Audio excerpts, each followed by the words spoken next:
الحمدللہ وحدہ والصلاة والسلام علی من لا نبی بعدہ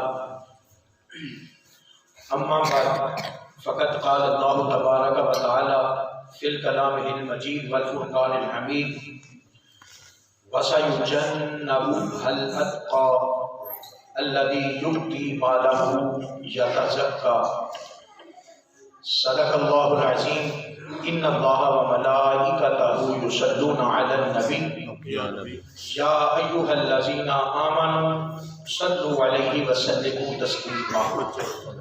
جتنے عاشقان مصطفیٰ محفل پاک میں موجود ہیں محبت کے ساتھ بارگاہ مصطفیٰ صلی اللہ علیہ وآلہ وسلم کے اندر محبت کے ساتھ عقیدت کے ساتھ درود و سلام کا نذرانہ پیش فرمائیں۔ الصلاۃ والسلام علیک یا رحمۃ للعالمین وعلی آلک واصحابک یا شفیع المذنبین۔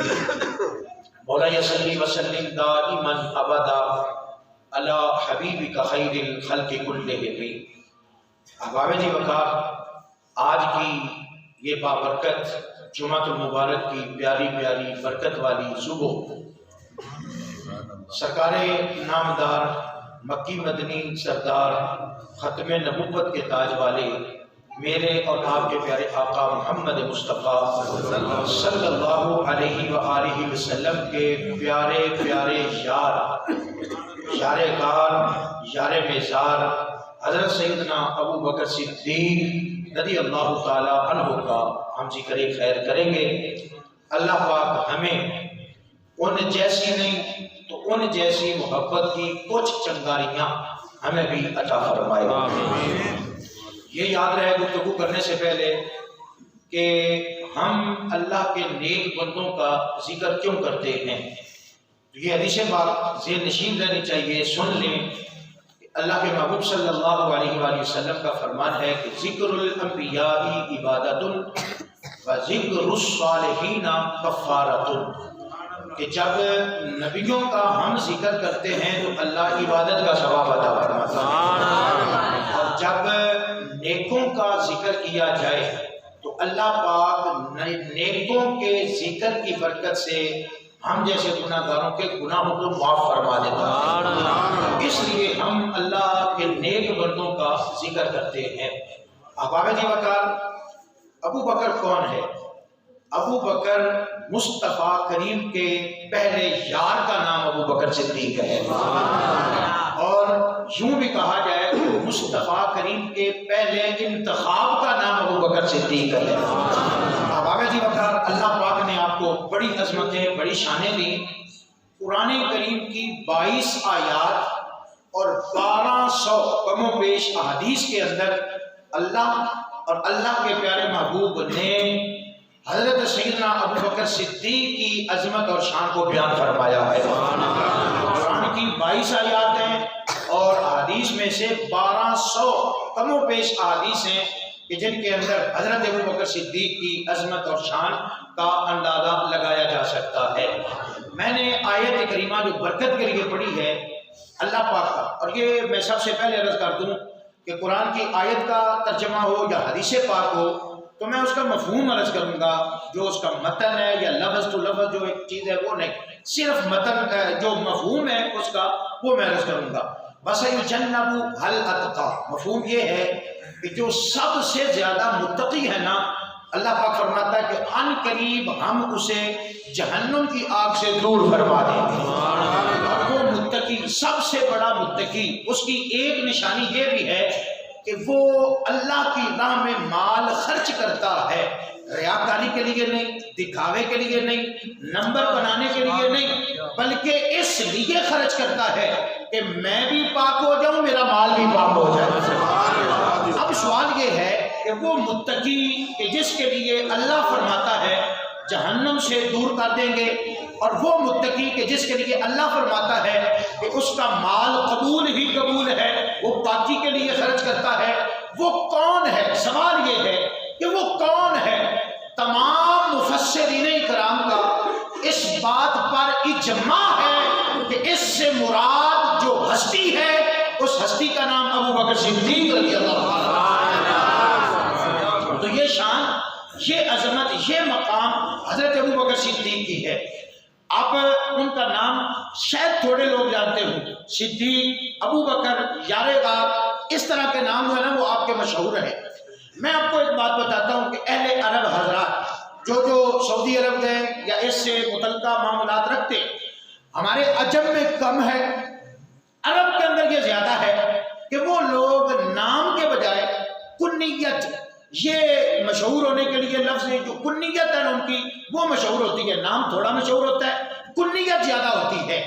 اچھا، عرب دو وجہ سے کنیت رکھتے ہیں، مثلا میں آپ کو بات سمجھاؤں گا، آپ سمجھ جائیں گے۔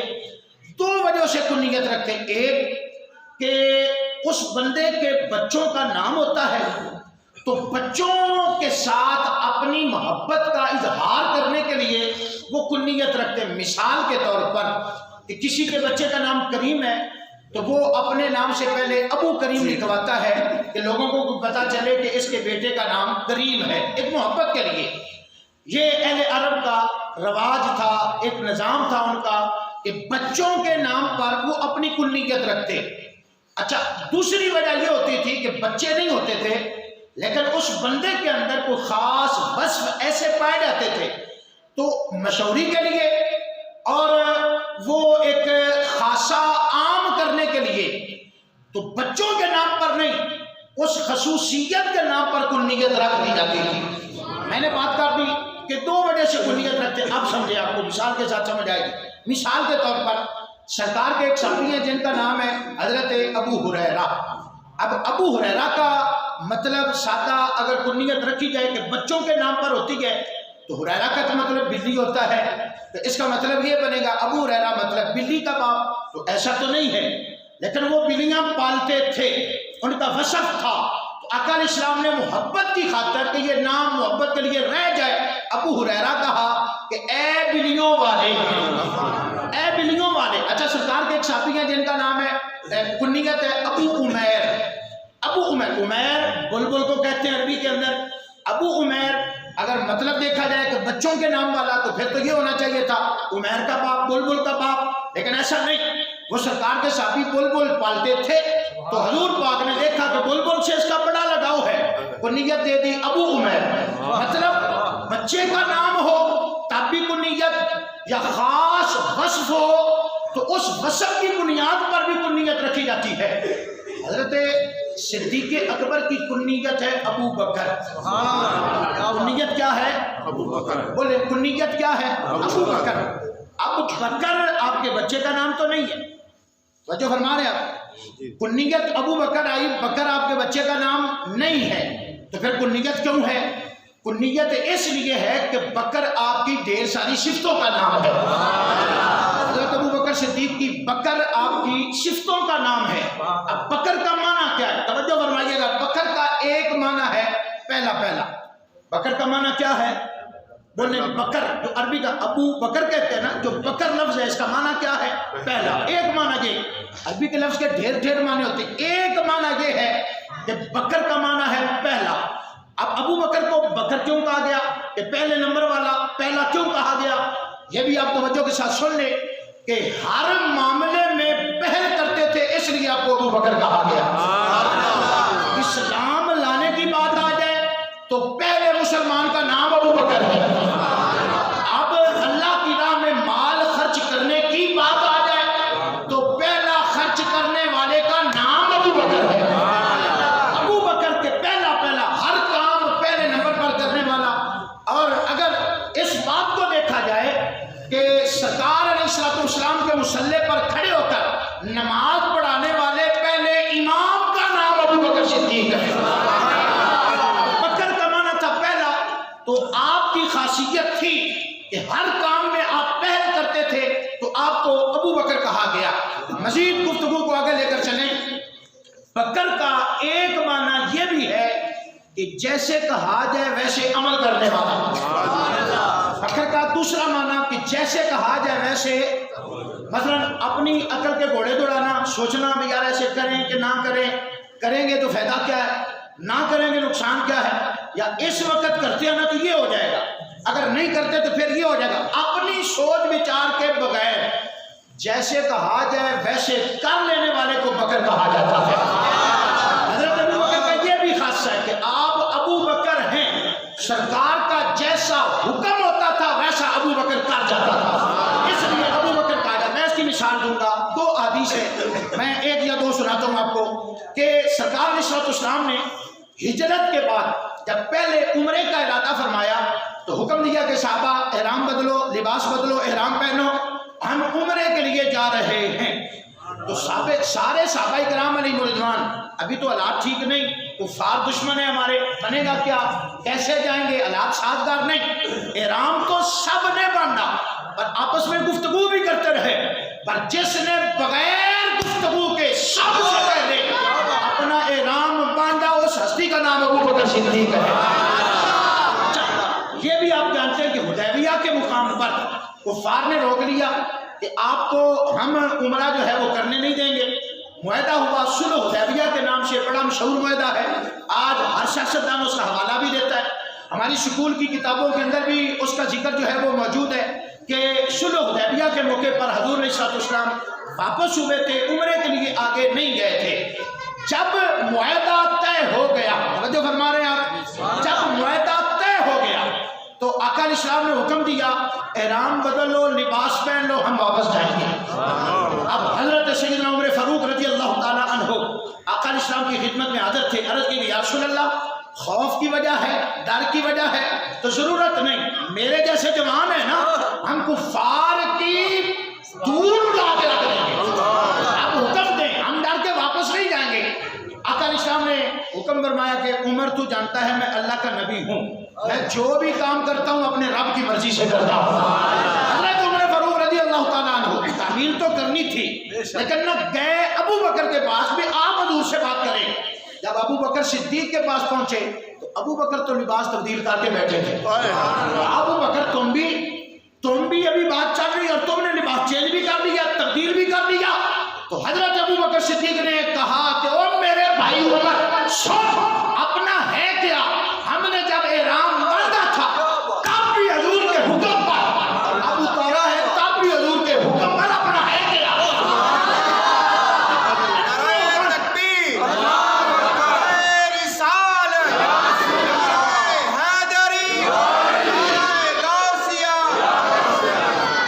اب آبے جی بتا، تو جیسے حضور نے کہا ویسے ہی عمل کرنے والے کو ابو بکر کہا جاتا ہے۔ اچھا، یہاں پر میں ایک بات کا اور بھی حوالہ دینا چاہوں گا اور مولانا روم رحمۃ اللہ تعالیٰ علیہ آپ کے قلم کے ساتھ اس کا حوالہ دینا چاہوں گا، توجہ فرمائیے گا۔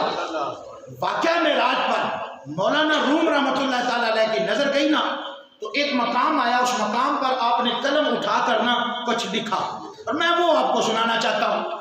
واقعہ معراج پر مولانا روم فرماتے ہیں کہ جبرائیل فرشتوں کی جماعت کے ساتھ لینے گئے، لے کے آئے حضور کو، تو ہر مقام پر جدھر جس فرشتے کا مقام تھا وہ رکتے گئے۔ سدرہ کے مقام پر آ کر جبرائیل بھی روک گئے۔ آقا علیہ السلام نے فرمایا کہ جبرائیل میں اکیلا جاؤں گا، تو چلنا، تو کیوں رفاقت چھوڑتا ہے، چل۔ میں اکیلا، خواہش کا اظہار کیا کہ اکیلا نہیں، تو بھی میرے ساتھ چل۔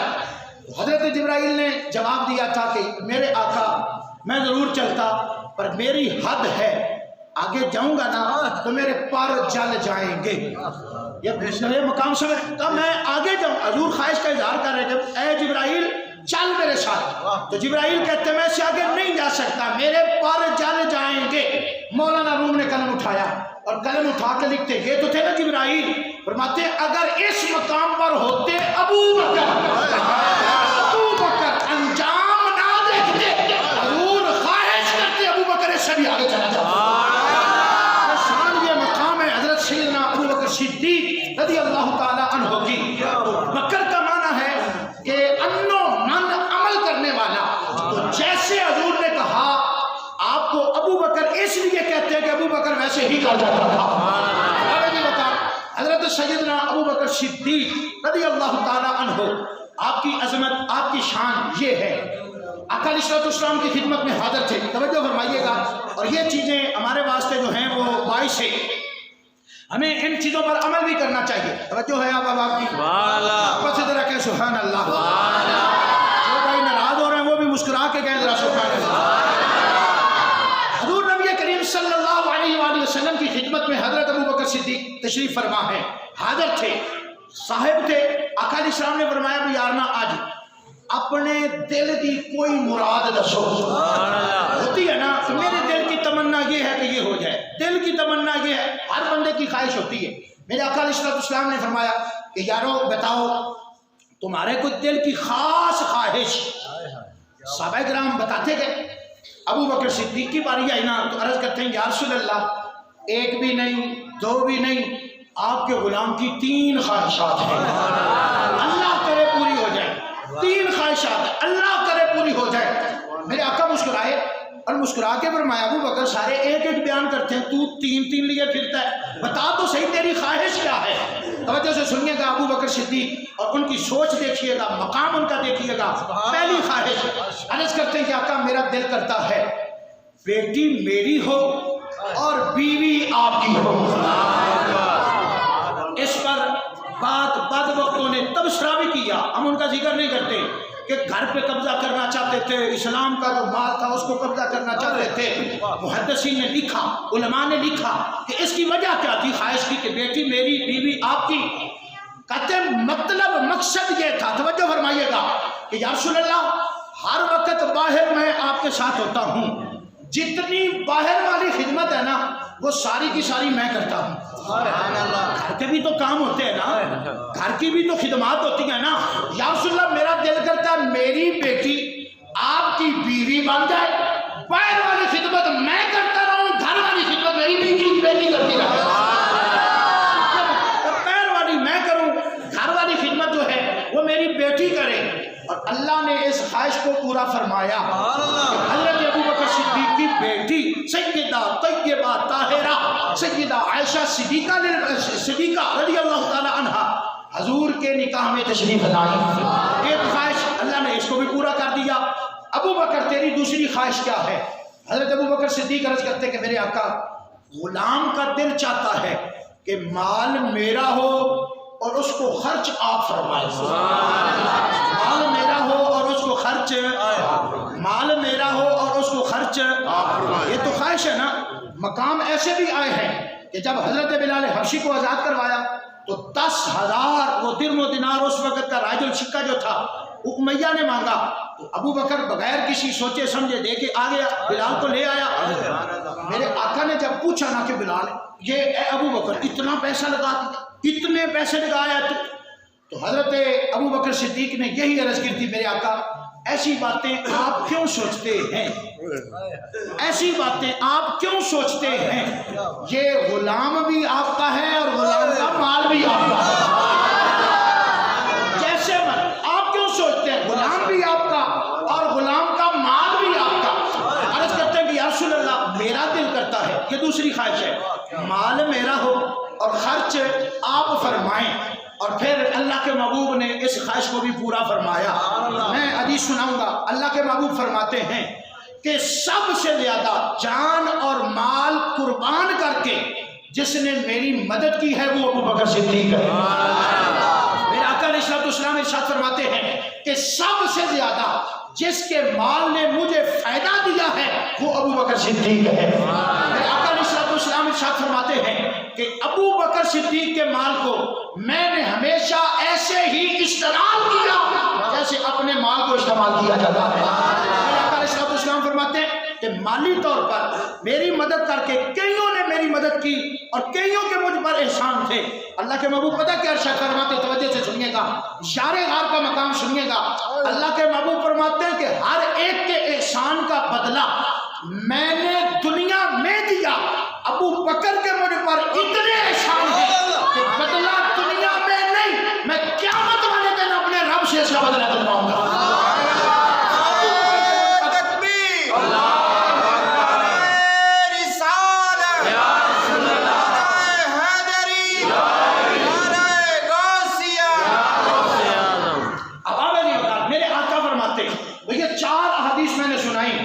ابو بکر کی خواہش کو اللہ کے محبوب نے اس طرح بھی پورا فرما دیا۔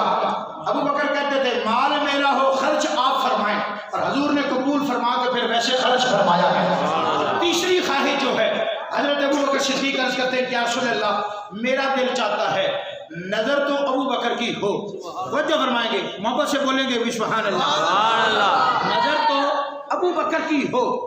اب آپ خود اندازہ لگائیں کہ اگر نظر ابو بکر کی ہو کر دیکھے گی کیا دیکھے گی؟ کہتے یا رسول اللہ، عرض کرتے میرے آقا نظر میری ہو اور چہرہ محمد مصطفیٰ کا ہو، اور پھر غلام رج رج رج کے آپ کے چہرے کی زیارت کرے، باقی جتنے بھی معاملات تھے ہر وقت حضور کے چہرے کی زیارت کرتے تھے پر اکٹھے اجتماعی۔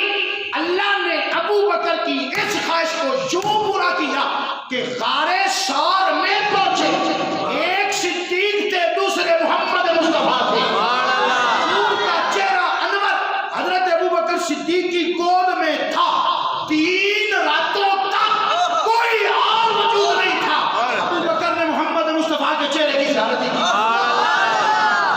ٹکی باندھ کر حضور کے چہرے کی زیارت کی ہے۔ ابو بکر تو اس طرح بھی اللہ رب العزت نے اپنے یار کے یار کی خواہش کو پورا فرما دیا ہے۔ حضرت ابو بکر صدیق کا یہ مقام ہے، تو غار ثور کے اندر جتنا عرصہ رہے ابو بکر صدیق ٹیکی باندھ کر حضور کا چہرہ ٹیکی باندھ کر، اور اس میں بڑی تفصیل ہے، لیکن میں اتنا کہ غار ثور کا واقعہ آپ نے علماء سے سنا، ہر یوم صدیق اکبر پر ہم سنتے ہیں، پڑھتے بھی ہیں، غار ثور پر۔ اور آج یہ ایک روایت بھی ہے کہ ہمارے جتنے حاجی عمرہ کے لیے جائیں، حج کے لیے جائیں، سعادت سمجھتے ہیں کہ ہم نے غار ثور پر جانا ہے، اس پہاڑ پر چڑھتے بھی ہیں، غار کی زیارت بھی کرتے ہیں، نوافل بھی پڑھتے ہیں۔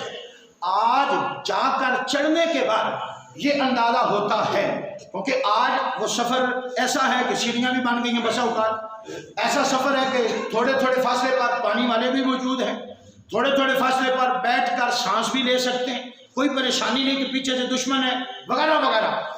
لیکن آج جا کر وہ سٹیپ بنے ہوئے سیڑھیوں کے ساتھ چڑھ کر وقفے سے پانی پی کر بیٹھ کر تسلی کے ساتھ سانس لے کر جب اوپر چڑھتے ہیں نا، تو اس منظر نامے کو دیکھ کر ایک ہی بات نکلتی ہے کہ ابو بکر نے عشق اور محبت کی داستان رقم کر دی۔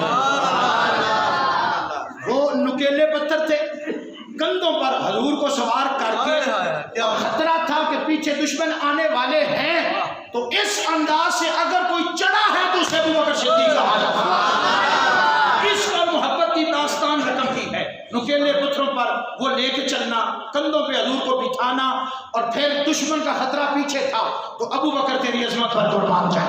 پھر حضرت خواجہ قمر الدین سیالوی رحمۃ اللہ تعالیٰ علیہ نے جو غار ثور کا واقعہ نا ایک جملہ دیا، کہتے کہ غار ثور پر ابو بکر صدیق نے حضور کو کندھوں سے اتارا، خود غار میں گئے، پہلے غار کو اچھے طریقے کے ساتھ صاف کیا، اس کے سوراخوں کو بند کیا، جب صفائی ہو گئی نا پھر مصطفیٰ تشریف لے آئے۔ میرے لفظوں پہ غور کرنا ہے، ابو بکر گئے، صفائی کی، جب صاف ہو گیا نا پھر حضور تشریف لے آئے۔ میں پھر کہتا ہوں میرے لفظوں پہ غور کرنا، ابو بکر گئے، غار کو صاف کیا، اور جب صفائی ہو گئی حضور پھر تشریف لے آئے۔ خواجہ قمر الدین سیالوی رحمۃ اللہ تعالیٰ علیہ فرماتے ہیں کہ ابو بکر ہر مسلمان کے لیے کیوں ضروری ہے؟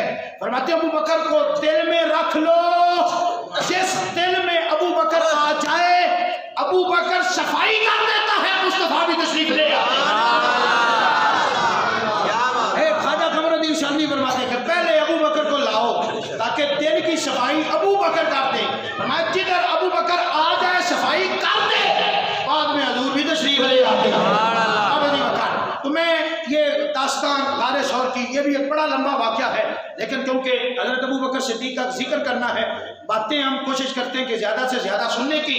حضرت ابو بکر صدیق آپ عشرہ مبشرہ میں بھی ہیں، عشرہ مبشرہ وہ 10 صحابہ کرام کہ جن کا نام لے کر حضور نے فرمایا کہ یہ جنتی ہے، دنیا میں فرمایا یہ جنتی، ان میں حضرت ابو بکر صدیق ہیں۔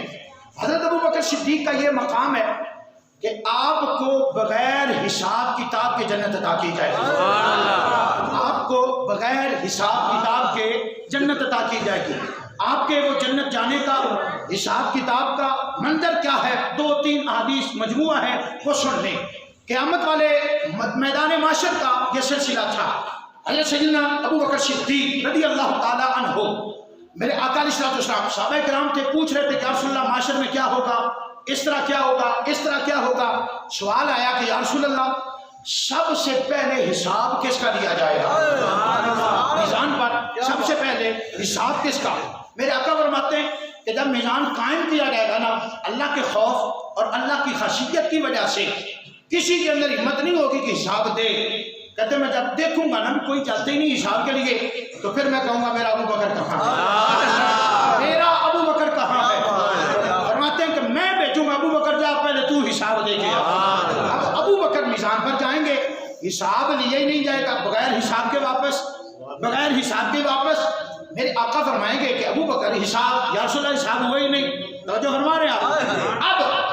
اب میرے آقا رب الجلال کی بارگاہ میں عرض کریں گے کہ مولا تیرے خوف کی وجہ سے پہلے حساب دینے آتا کوئی نہیں تھا، جس کو میں نے بھیجا اس سے تو نے حساب لیا کوئی نہیں ہے، تیرے خوف کی وجہ سے آتا کوئی نہیں، اور میں نے جس کو بھیجا اس سے تو نے حساب لیا کوئی نہیں، وجہ کیا ہے؟ تو میرے آقا علیہ الصلوۃ والسلام فرماتے ہیں کہ رب الجلال کی طرف سے جو جواب آیا، جواب یہ تھا کہ میرے محبوب اس ابو بکر سے حساب کس چیز کا دوں جس ابو بکر نے سب کچھ تیرے قدموں پہ قربان کر دیا، جس نے سب کچھ تیرے قدموں پہ قربان کیا، اب اس ابو بکر سے حساب کس کا لوں؟ میں اعلان کرتا ہوں کہ ابو بکر کو میں نے بغیر حساب کتاب کے جنت عطا فرما دی۔ پھر جنت جانے کا انداز کیا ہے؟ محمد مصطفیٰ کے غلام کا، یار کا انداز کیا ہے؟ آپ جانتے ہیں، علماء سے آپ نے سنا کہ جنت کے 8 دروازے ہیں۔ کتنے دروازے ہیں؟ 8۔ باب الصلاۃ ہے، باب الریان ہے، باب الزکوٰۃ ہے، باب الحج ہے، مختلف عبادتوں کے نام سے جنت کے 8 دروازے ہیں۔ نمازی جائے گا تو نماز والا کہے گا دروازہ کہ آ مجھ سے داخل ہو کے جنت میں چلا جا، روزے دار ہوگا تو روزے والا دروازہ کھلے گا، آ مجھ سے داخل ہو کے جنت میں چلا جا۔ لیکن یاد رکھو کہ سرکار کی امت میں ایک ہستی ایسی بھی ہے، 8 کے 8 دروازے کھل جائیں گے، 8 کے 8۔ اور وہ ہستی کون ہے؟ ابو بکر صدیق۔ جب آپ حساب کتاب کے بغیر جنت آئیں گے تو جنت کے 8 دروازے کھل کر صدا کریں گے، اور رسول اللہ کے ساتھی آپ مجھ سے گزر کر جنت میں داخل ہوں۔ جنت کے 8 دروازے جس کو پکاریں گے اس ہستی کو ابو بکر صدیق کہا جاتا ہے۔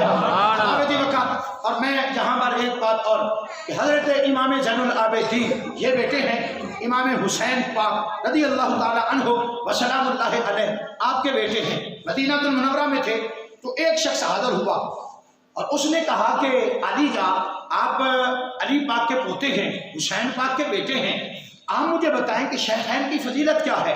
شیخین کہتے ہیں حضرت ابو بکر کو اور حضرت عمر کو، ان کی فضیلت کیا ہے؟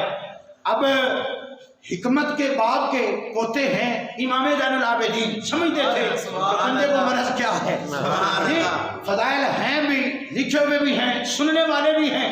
تو بس اوقات یہ ہوتا ہے نا کہ پڑھا ہوا جس کو نظر نہ آئے، سنا ہوا جس پہ عمل نہ کرے، تو پھر اس کو شان بتانے کی نہیں دکھانے کی ضرورت ہوتی ہے۔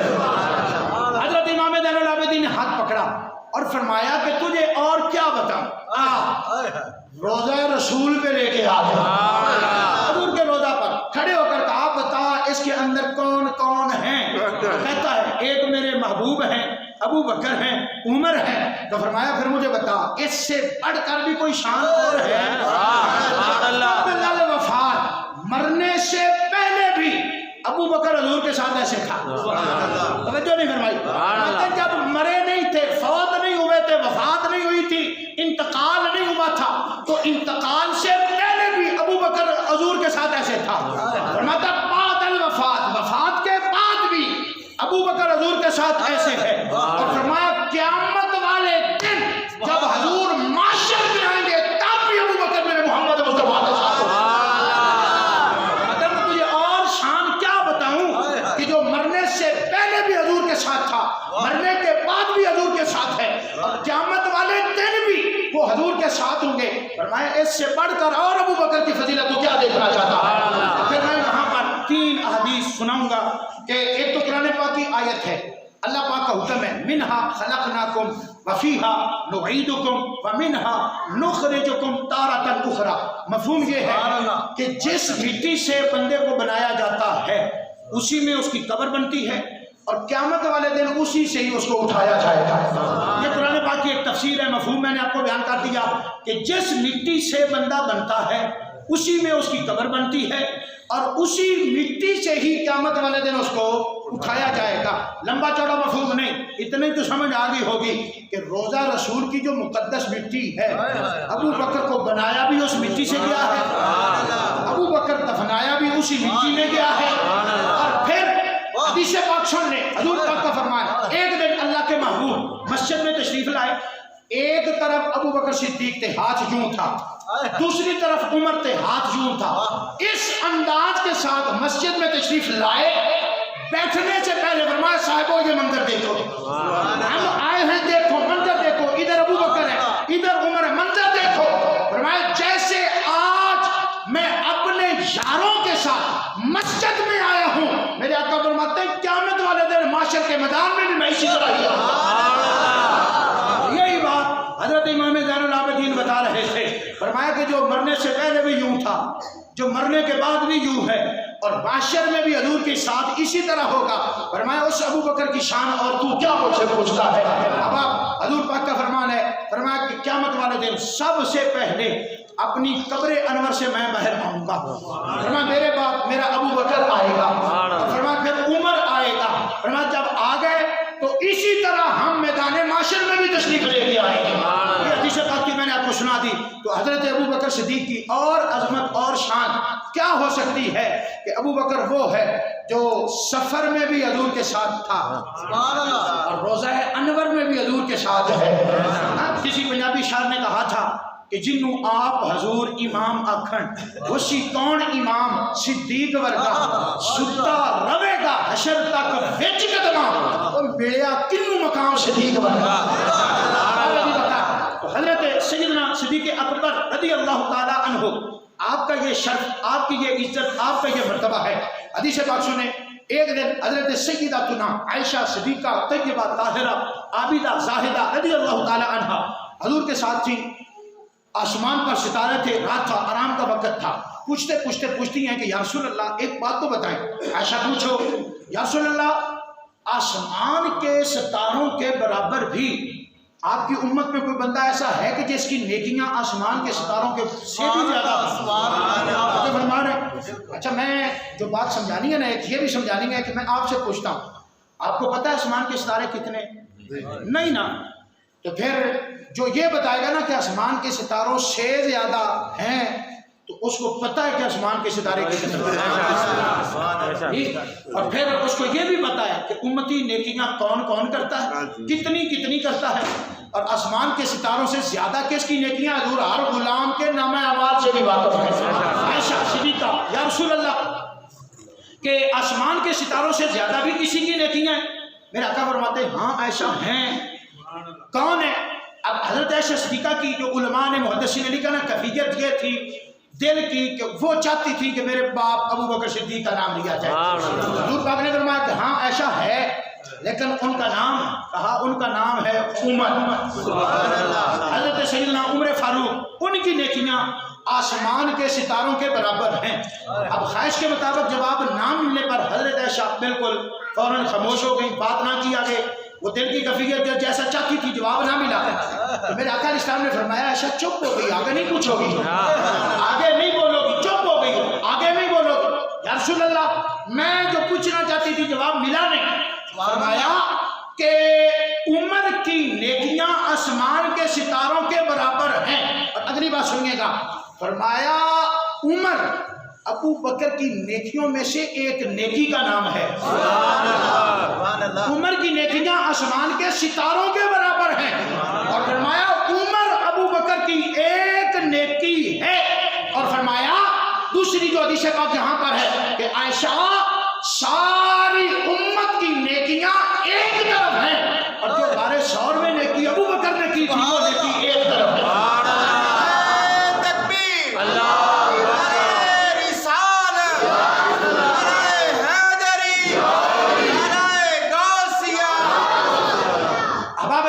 حدیث پاک سن لیں، حضرت انس بن مالک کے حدیث پاک کے راوی ہیں، آپ فرماتے ہیں کہ سرکار کی خدمت میں ہم حاضر تھے، حضور پاک نے ایک دن ارشاد فرمایا کہ اے میرے صاحبوں، صحابہ کرام سے کہ زیارت کرتے ہو، ہر وقت پاس بیٹھتے ہو، اس زیارت میں نا تھوڑا سا وقفہ کیا کرو۔ محدثین فرماتے ہیں کہ اس کا مطلب یہ تھا کہ صحابہ کرام بیٹھتے تھے، زیارت کرتے تھے، تو معاش کے جو معاملات تھے نا وہ متاثر ہوتے تھے، ذریعہ معاش، کام کاج، کھیتی باڑی، تجارت، وہ متاثر ہوتے تھے۔ حضور پاک صلی اللہ علیہ وسلم نے ارشاد فرمایا کہ ہر وقت زیارت کرتے ہو تھوڑا سا اس میں توقف کرو، وقفہ کرو، تاکہ زیارت بھی ہو اور باقی دنیاوی جو معاملات ہیں وہ بھی چلتے رہیں۔ آقا علیہ الصلوۃ والسلام نے یہ حکم ارشاد فرمایا۔ اور میں ربیع الاول کے موضوع میں یہ چیز بیان کی تھی کہ سرکار علیہ الصلوۃ والسلام کے چہرے کی زیارت صحابہ کرام تو یوں کرتے تھے کہ حالات کے مارے ہوئے، دھپیڑے کھائے ہوئے، غموں کے ستائے ہوئے حضور کی بارگاہ میں آتے تھے، اور صحابہ کرام فرماتے ہیں کہ معاملات بعد میں ڈسکس ہوتے تھے، حضور کا چہرہ دیکھتے تھے زبان سارے بھول جایا کرتے تھے۔ حضور کا چہرہ، صحابہ کرام کی عادت تھی۔ ایک سرکار کے صحابی ہیں حضرت ثوبان، ان کا تو کام ہی یہ تھا کہ صحابہ کرام کا ہلکا لگتا، وہ سب سے پیچھے بیٹھ کر ایک ہی کام کرتے تھے، ٹک ٹکی باندھ کر حضور کے چہرے کی زیارت کرتے تھے۔ ایک دن زیارت کرتے کرتے نا آنکھوں سے آنسو جاری ہو گئے، رو پڑے۔ میرے آقا نے فرمایا او سبحان، ہمارا چہرہ تو غم زدوں کو مسکرا دیتا ہے، ہنسا دیتا ہے، اور تو ہمیں دیکھ کے رو رہا ہے۔ تو حضرت سبحان کہتے ہیں یا رسول اللہ، دل میں نے خیال آیا اور اس خیال نے رلا دیا۔ خیال کیا ہے؟ تو فرمایا، عرض کی کہ آپ کا خیال یہ آیا کہ آپ کی رحمت سے اللہ پاک جنت تو ضرور عطا فرمائے گا۔ کلًا وعد اللہ الحسنی، اور یہ نعرہ ہے نا کہ ہر صحابی یہ نبی جنتی جنتی، تو یہ قرآن کی اس آیت کا مفہوم ہے۔ اللہ پاک فرماتا ہے کہ جتنے میرے محبوب کے غلام ہیں، وہ فتح مکہ سے پہلے، وہ فتح مکہ کے بعد، السابقون الاولون من المہاجرین والانصار، جتنے بھی صحابی ہیں، فرمایا میں نے ہر ایک کے ساتھ حسنا کا وعدہ کر دیا، جو بھی میرے محبوب کا غلام ہے ہم نے اسے جنت عطا فرما دی۔ قرآن کی اس آیت کا ترجمہ ہے ہر صحابی کے نبی جنتی جنتی۔ تو عرض کرتے ہیں یا رسول اللہ، جنت تو آپ کی رحمت سے ملے گی۔ مجھے رلایا اس بات میں ہے کہ ہمارا درجہ کہیں اور ہوگا، آپ نبی ہیں، نبیوں کے امام ہیں، آپ کا مقام بڑا اونچا ہوگا، یا رسول اللہ جنت میں تو ہوں گے پر آپ کے چہرے کی زیارت نہیں ہوگی۔ اس غم نے مجھے رلا دیا کہ اگر جنت میں آپ کو نہ دیکھ سکے تو دل کیسے لگے گا؟ دل کیسے لگے گا؟ میرے آقا علیہ السلام نے جب یہ بات سنی تو رحمت والا ہاتھ کمر پہ رکھ کے تھپکی دی، فرمایا سبحان رونا، فرمایا کہ جس کے ساتھ دنیا میں تو محبت کرتا ہے قیامت والے دن جنت میں تو اسی کے ساتھ ہوگا۔ صحابہ کرام کی تو عادت تھی حضور کا چہرہ دیکھتے، حضور نے اعلان فرمایا وقفہ کرو، کام بھی کرو اور زیارت بھی کرو، وقفہ کرو۔ اب یہ اعلان عام تھا، ابو بکر صدیق نے بھی سنا، تو حضرت ابو بکر صدیق انو من عمل کرنے والے، فجر ہوئی پوچھا نہیں کہ یا رسول اللہ میں بھی یا سارے ہی، کسی کو استثناء نہیں، جو حکم ہوا عمل۔ فجر کا وقت ہوا، نماز پڑھی تشریف لے گئے، ظہر ہوئی نماز پڑھی تشریف لے گئے۔ حضور پوچھیں ابو بکر، صحابہ کرام عرض کرتے کہ یا رسول اللہ آئے تھے، نماز پڑھ کے چلے گئے، اثر ہوئی نماز پڑھی چلے گئے۔ آقا علیہ السلام نے فرمایا آؤ ابو بکر کے پاس چلتے ہیں۔ صحابہ کرام کو ابو بکر کے پاس، اپنی کھیتی میں اپنے گھر میں کام میں مصروف تھے۔ ابو بکر یا سیدی میں حاضر، فرمایا آج کیا ہو گیا تجھے؟ آتا نہیں، فجر پڑھ گئی، زور ہو گئی، اثر ہو گئی، آج آیا نہیں؟ یا رسول اللہ آپ کا ہی تو فرمان تھا، آپ کا ہی تو فرمان تھا وقفہ کرو، توقف کرو، تھوڑا سا فاصلہ کرو۔ تو میرا آقا علیہ السلام درد مندانہ انداز کے اندر فرماتا ہے ابو بکر یہ تو اوروں کو کہا تھا، تجھے تو نہیں کہا، یہ تو اعلان اوروں کے لیے تھا، تیرے واسطے تو نہیں تھا۔ ابو بکر کو پکڑ کر سینے سے لگا کر جو جملہ میرے آقا نے فرمایا ابو بکر تجھے اس بات کا اندازہ ہے کہ تو جب جب میرے پاس ہوتا ہے میرے دل کو بھی قرار آ جاتا ہے، مطلب میرے دل کو۔ تو یوں ہم کہہ سکتے ہیں کہ مصطفیٰ کریم کے دل کے قرار کا نام ابو بکر صدیق ہے۔ یہ مقام، یہ شرف حضرت ابو بکر صدیق کا ہے۔ اور میں ان الفاظ پر اپنی گفتگو ختم کروں گا کہ آج پر فتن دور ہے، فتنوں کا دور ہے، کوئی آل اصحاب کا دامن پکڑ کر آل کے پیچھے لگا ہوا ہے اور کوئی آل کا دامن پکڑ کر اصحاب کے پیچھے لگا ہوا ہے۔ احباب دی وقار، جو سرکار کی ہر نسبت سے کی جدھر خوشبو آئے گی، وہ مسلک اہل سنت و جماعت ہے۔ ہماری جماعت الحمدللہ اس میں آگا ہر سرکار کی ہر نسبت کی خوشبو آپ کو اہل سنت و جماعت کے اندر نظر آئے گی۔ اور پھر فضیلت کی بات کی جائے نا، وہ فضیلت حضور کی آل کو بھی بڑی حاصل ہے، حضور کے اصحاب کو بھی بڑی حاصل ہے۔ اگر فرد آ جائیں تو ایسی خصوصیات صحابہ کرام کو حاصل ہیں کہ جو دوسرے صحابہ کو حاصل نہیں۔ کچھ ایسی خصوصیات ہیں کہ حضرت علی پاک کو حاصل ہیں، دوسرے صحابہ کرام کو حاصل نہیں۔ کچھ ایسی خصوصیات ہیں جو عمر پاک کو حاصل ہیں، دوسرے صحابہ کرام کو۔ مثلاً فضائل بھی ہیں، خصوصیات بھی ہیں، لیکن ایک عقیدہ جو متفقہ ہے اور اس عقیدے پر حضرت مولا علی کی مہر ہے کہ افضل البشر بعد الانبیاء بالتحقیق ابو بکر الصدیق رضی اللہ تعالیٰ عنہ۔